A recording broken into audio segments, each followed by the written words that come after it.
மகத்தானவன் மனிதானே மகத்தானவன் மனிதானே மகத்தானவன். அண்ணா நான் இந்த கூட்டணி ஆட்சியில எல்லாம் பாஜக ஆட்சின்னு சொல்லிட்டு இருக்கிறேன். நான் பிஜேபியினுடைய தொண்டனா, உயிர் இருக்கிற வரைக்கும் இந்த கட்சி வளர்ச்சிக்காக மட்டும்தான் நான் இருக்கேன். மற்ற கட்சி வணக்கம். பதிவுக்கு போறதுக்கு முன்னாடி இது வரைக்கும் நம்ம சேனல் சப்ஸ்கிரைப் பண்ணலைன்னா சப்ஸ்கிரைப் பண்ணி சப்போர்ட் பண்ணுங்க. பிஜேபி முன்னாள் மாநில தலைவர் அண்ணாமலை அவர்கள் எப்பவுமே, அதாவது இந்த அரசியலுக்கு வந்தது எதுக்காகன்னு கேட்கும்போது, இந்த திராவிட கட்சிகளை அழிக்கிறதுக்கு தான் அப்படின்னு ஒரு விஷயத்த ஓப்பனாக சொல்லிட்டு வர்றதை நம்ம பார்க்கலாம். இந்த திராவிட கட்சி யாருமே இருக்கக்கூடாது, 50 ஆண்டுகளமாக எல்லாருமே சராசரி ஒரு மனசுனா இப்போ எல்லாம் ஒவ்வொருத்தரும் நினைக்கிற விஷயத்த தான் அவர் சொல்லிட்டு வந்தார். இதே ஒரு பதவிக்காக ஆசை வச்சுருந்தானா அவர் ஏதோ ஒரு எம்எல்ஏ சீட்டு வாங்கியிருப்பார், ஏதோ ஒன்று நான் நிற்கிறேன் அப்படின்னு சொல்லியிருப்பார். ஆனால் ஒரு பாஜக, அதாவது மோடியோட தொண்டனாக இருப்பேன், பிஜேபி ஒரு தொண்டனாக இருப்பேன்னு மட்டும்தான் அன்னியிலேருந்து இன்னைக்கு வரைக்கும். ஏன்னா இங்கே அந்த மாதிரி ஒரு கட்சியோட நிலைப்பாடு அப்படி, அந்த கட்டமைப்புகள் எல்லாமே இங்கே என்ன, ஏதோ ஒரு விஷயம் அவங்க பதவியை காப்பாற்றுறதுக்காக, இல்லை அவங்க கட்டமைச்ச அவங்களோட ஏதோ ஒரு அதிகாரம், ஏதோ ஒன்று டெண்டர், அது இது ஏதோ ஒரு விஷயத்த தக்க வைக்க தான் இவங்க இருக்காங்களே ஒழிய ஒரு நாடு தேசம் மக்களுக்காக அது இல்லைங்கிறத நல்லா புரிஞ்சு வச்சிருக்கிறாருன்னு நம்ம பார்க்கணும். சப்போஸ் ஒரு வேளை அவர் இன்னைக்கு ஏதோ எம்எல்ஏ சீட்டுக்கு ஆசைப்பட்டு நின்று இருந்தாருன்னா இன்னைக்கு நினச்சி பாருங்க, அவர் என்னதான் பண்ணாலும் கூட இந்த திராவிட கட்சி அவரை வளர விடாது. ஏன் மாநில தலைவராக இருக்கிறதுக்கு கூட விடலைன்னு தான் நம்ம சொல்லணும். உட்கட்சி ஆனாலும் சரி, யாரானாலும் சரி, ஏதோ ஒரு விஷயம் சரி அவரை தள்ளி வச்சுதான் நாங்கள் தான் ஏதோ ஒரு சாதிச்சிட்டோம் அப்படின்னு ஏதோ ஒரு விஷயத்த பண்ணியிருந்தா என்ன நினச்சி பாருங்க. அதாவது ஒரு 3% கீழே மறுபடியும் நோட்டா கொண்டு வந்துட்டாங்க. ஏதோ ஒரு சாதிச்சுட்டு இருந்தால் பரவாயில்ல. ஒரே ஒரு தொகுதி, ஊட்டி தொகுதியில், அதுவும் அன்னையிலேருந்து இன்னைக்கு வரைக்கும் அது ஏதோ மக்கள், ஏதோ ஒரு ஊட்டி தொகுதின்னா ஏதோ மக்களை பார்த்து அந்த பகுதி சார்ந்த மக்களுக்கு போடுறது ஒரு வழக்கம். அது அப்படி தான் இன்றைக்கி வின் பண்ணியிருக்காங்க நம்ம எடுத்துக்க முடியும். அதுவும் யாரோட போட்டி, அதுவும் சப்போஸ் காங்கிரஸ் திமுக கூட்டணி அப்படின்னு இருந்திருந்தாலும் பரவாயில்லையே, டிவிகே கூட நினச்சி பாருங்க. அப்போது இன்னைக்கு ஏதோ எல்லாமே அண்ணாமலை ஒரு ஆசைப்பட்ட விஷயந்தான். திராவிட கட்சிகள் ஏதோ ஒரு விதத்தில் டிவிக்கே வந்ததுனால ஏதோ ஒரு, அதாவது இது எப்படின்னா ஒரு வரலாற்றில் எங்கேயும் நடக்காத ஒரு விஷயம் நடந்துருச்சு. அது லாபம் தானே. இன்னைக்கு திராவிட கட்சிகள் எல்லாம் 2 பேரும் ஓரம் கட்டிட்டாங்க. கிட்டத்தட்ட 79 தொகுதி ஏதோ 3ஆம் இடம் இங்கே அதிமுக, 37 தொகுதி 3ஆம் இடம் டிஎம்கே. நினச்சி பாருங்க, கொளத்தூர் தொகுதியில் ஸ்டாலின் தோத்துட்டாரு, பேர் கூட தெரியாத ஒரு கேண்டிடேட்டு அவர்கிட்ட தோத்துட்டாரு. நினச்சி பாருங்க. இதே எடப்பாடி பழனிசாமி நிற்கிற தொகுதியில் கூட டிவிக்கே ஒருத்தர் வாபஸ் வாங்கிட்டாருன்னு நினைக்கிறேன். அப்படி இல்லைன்னா அங்கேயும் சேர்த்து என்ன நடந்திருக்குன்னு தெரியாது. இப்போ இதெல்லாம் தாண்டி நாளைக்கு என்ன நடக்கும் அப்படின்னு எல்லாருக்குமே ஒரு கேள்வி வரும். இது ஒரு புதிய திராவிடம் அப்படின்னு தான் நம்ம சொல்லணும். டிவிக்கே வந்தது ஏன்னா திமுக என்னென்ன கொள்கையோ அதே தான் அவங்களும் கொண்டுட்டு வந்திருக்காங்க. இதுவும் கூட நமக்கு விஜய் வந்தது நல்லது தானே ஒழிய, ஆனால் இது ஒரு புதிய ஏற்பாடு அப்படின்னு சொல்கிறாங்க பாருங்க. அதே மாதிரி இந்த திராவிடத்தோட புதுசோ ஏதோ ஒன்று வந்துருமோ அப்படிங்கிற ஒரு பயம். ஏன்னா இவங்க ஆகும்னா பெரியார் தூக்கிட்டு வந்துடுவாங்களே, அது தூக்கிட்டு வந்துட்டோன்னா ஒன்றுமே பண்ண முடியாது இங்கே. ஏன்னா இங்கே ஏதோ ஒரு அது ஒரு டூல் மாதிரி தான். அதை நல்லதுக்கு யூஸ் பண்ணுவாங்க, கெட்டதுக்கு யூஸ் பண்ணுவாங்க. அரசியலுக்கு யூஸ் பண்ணுறதுக்காகவே பெரியார் யூஸ் பண்ணுறாங்களே ஒழிய, இதெல்லாம் தாண்டி இன்னைக்கு நிறைய கட்சிகள் இன்னைக்கு கூட்டணியில் திமுக நினச்சி பாருங்கள், 28 கட்சி ஒரு கூட்டணி, ஒன்றுமே ஒரு ஜெயிக்க முடியலன்னு நினச்சி பாருங்கள்.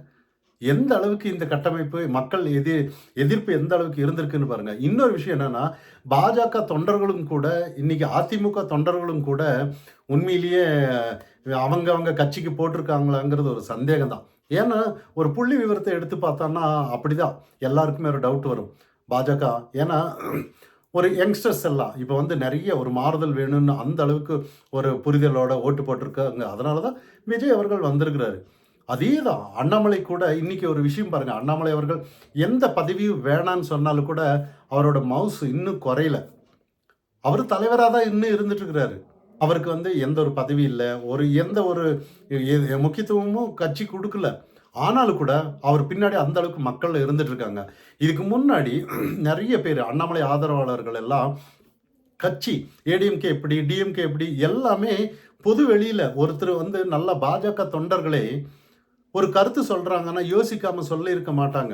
அதுவும் அண்ணாமலை புரிஞ்சு வந்த தொண்டர்கள் எல்லாம் யாருமே ஏன்னா அந்த மாதிரி புரிஞ்சு வந்தவங்க எல்லாம் இந்த தேசம் நல்லா இருக்கணும், இந்த நாடு நல்லா இருக்கணும், நல்ல ஒரு ஆர்கானிக்காக வந்த கூட்டம் தான். இதே ஒரு வேளை அண்ணாமலை அவர்கள் முந்தி ஒரு விஷயத்த சொல்லிட்டே இருப்பார், தனித்து நம்ம நிற்கலாம் அப்படின்னு ஒரு விஷயத்த சொல்லியிருந்தார். அதே மாநில தலைவராக அவர் விட்டுருந்தார்னா இந்நேரம் கட்சி வேற மாதிரி போயிருக்கும், பெர்சன்டேஜில் ஜாஸ்தி வந்திருக்கும், நாடாளுமன்றத்தில் பார்த்துருக்கலாம். ஏன்னா இன்னைக்கு கட்சி வளர்றதுனே முக்கியம். கட்சி இப்போ எந்த நிலைமைக்கு இருக்குது இன்னைக்கு பாருங்கள். பிஜேபிங்கிறது இப்போ இருக்கா அப்படிங்கிற ஒரு கேள்வி ஆயிடுச்சு, ஏதோ ஒரு தொகுதி. ஏன்னா இது வந்து என்னென்னா திராவிட கட்சிகள் கூட சேர்ந்தாலே இந்த தேசிய கட்சிகள் அழிஞ்சிருங்கிறது நிஜம். காங்கிரஸ் உதாரணமாக எடுத்துக்கோங்களேன், காங்கிரஸ் எங்கே இருக்குங்கன்னு இன்னைக்கு அதே தான். அதே மாதிரி திராவிட கட்சிகளோட தேமுதிக இன்னைக்கு ஒரு சீட்டு வாங்கிட்டு போகுது, விசிகா எதுவுமே இல்லை. அப்போ இவங்க எல்லாமே அழிஞ்சதை நமக்கு பார்த்தோம். அதே மாதிரி பாஜக அழியிறது வந்து இப்போ நம்ம பார்த்துட்டோம், திராவிட கட்சிகள் கூட சேர்ந்து அழியிறதை நம்ம பார்த்துட்டோம்.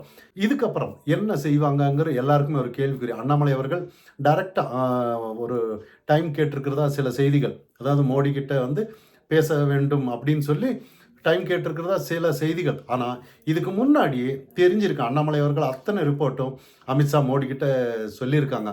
நல்லா யோசிச்சு பாருங்க, கூட்டணி ஆட்சி தான் அமையும் அப்படின்னு சொல்லும்போது இங்கே இருக்கிற திராவிட கட்சிகள் அதிமுக எல்லாம் கொதித்தாங்க. அப்படியெல்லாம் இல்லை, அதிமுக தனி பெரும்பான்மை அப்படின்னு கொதித்து சண்டை போட்டிருந்தாங்க. ஆனால் இப்போ அதே அந்த நேரத்தில் வந்து, அதாவது அமித்ஷா ஆனாலும் சரி மோடி ஆனாலும் இங்கே வந்து ஒரு கூட்டணி ஆட்சி தானே அமையுதுன்னு சொல்லி அவங்க முக்கியத்துவம் கொடுப்பாங்களா அப்படிங்கிற ஒரு கேள்வி வரும். ஏன்னா இன்னைக்கு மேற்கு வங்கத்துக்கு கொடுத்த முக்கியத்துவம் வந்து இங்கே தமிழகத்துக்கு கொடுக்கல. நல்லா யோசிச்சு பாருங்க, அவங்க எதுக்கு கொடுக்கணும், எதுக்காக கஷ்டப்பட்டு எடப்பாடி பழனிசாமி அவரை முதல்வர் ஆக்கணுமான்னு நம்ம நினைச்சோம். ஆனால் எது எப்படியோ யாருமே நினைச்ச ஒரு விஷயம் நடந்திருக்கு. என்னன்னா திராவிட கட்சி போகணும் தான். இப்போ திமுக அகற்றணுங்கிறதுக்காக தான் கூட்டணி ஏடிஎம்கே கூடவே என்டிஏ வச்சாங்க. ஆனால் இன்னைக்கு ஏதோ விஜயால் 2 கட்சியும் அழிஞ்சது சந்தோஷப்பட வேண்டிய விஷயம் தானே. இன்னைக்கு உண்மையிலேயே எல்லாருக்குமே ஒரு சந்தோஷமான ஒரு விஷயந்தான். விஜய் அவர்கள் வந்து நல்லதோ கெட்டதோ என்னமோ அவர் சொன்ன மாதிரி நடத்திட்டாருன்னு நம்ம கவனிக்கணும். ஆனால் இதுக்கப்புறம் அவர் எப்படி ஆட்சி நடத்துகிறாரு அது பொறுத்து தான் நம்மளோட மக்களும் இருக்கும். ஆனால் இப்போதைக்கு மக்கள் அவங்கள வந்து வரவேற்பு கொடுத்து தான் ஆகணும், இல்லைன்னு சொல்லவே முடியாது. ஏன்னா மக்கள் தேர்ந்தெடுத்திருக்காங்க. ஆனால் மக்கள் வந்து எதுக்காக தேர்ந்தெடுத்திருக்காங்கன்னா இந்த திராவிட கட்சிகள் வேணாங்கிறதுனால தான் ஓட்டு விழுந்திருக்கே ஒழிய மற்றபடி விஜய்க்காகன்னு நம்ம அதை சொல்ல முடியாது. ஏன்னா 60 ஆண்டு காலமாக என்னத்தை இங்கே சாதிச்சாங்க, ஒன்றும் இல்லையே. இங்கே எல்லாம் மக்கள் சீரழிஞ்சது தானே முக்கியம்.